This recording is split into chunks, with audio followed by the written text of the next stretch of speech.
In this video, we will learn about ngIf directive in Angular application.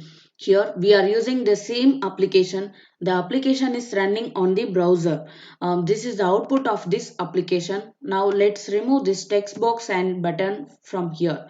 Now let's create a div. Inside this div, let's create a HTML list.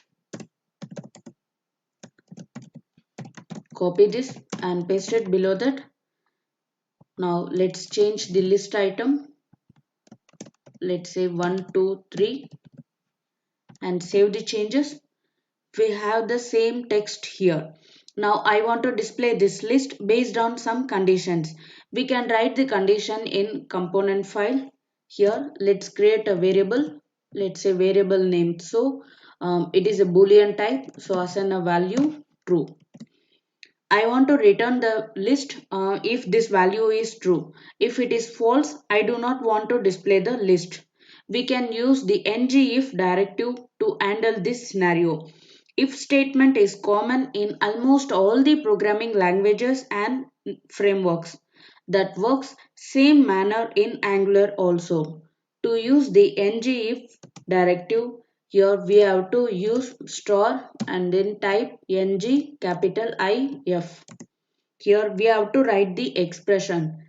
Here we will use this variable show. So copy this and paste it here. Save the changes. We are having the data here because its value is true. Now if I change this value to false, save the changes. The list is not visible here. Now right click, choose inspect. Here expand body and app root. Here we have p tag.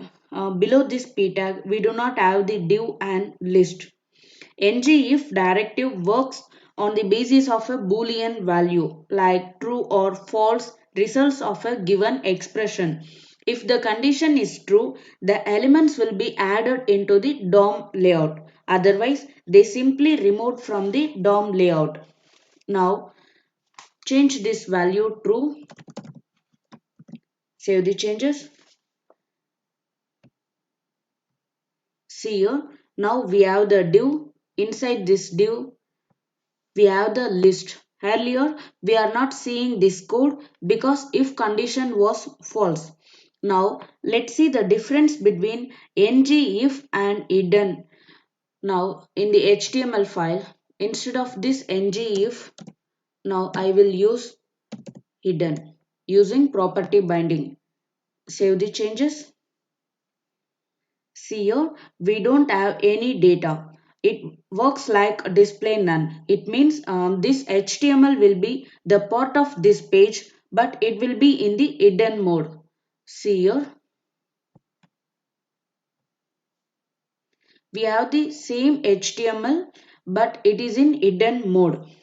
If you are using the ngIf directive, then this HTML will be removed from the DOM element. So this is the major difference in between hidden and ngIf directive.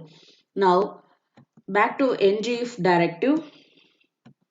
Here we have to provide entire expression. We can also provide multiple conditions here. Let's say I want to display this list when both is disabled and so variable values are true. Now copy this is disabled and go back to HTML file. Here use ampersand and paste it. Save the changes. Here we have the list. If one of them is false, now set this value as false. Save the changes. We do not have the list here. You can use multiple ngIf in your HTML page based on your need. If you like this video, hit the like button and subscribe this channel for more videos. Thanks for watching.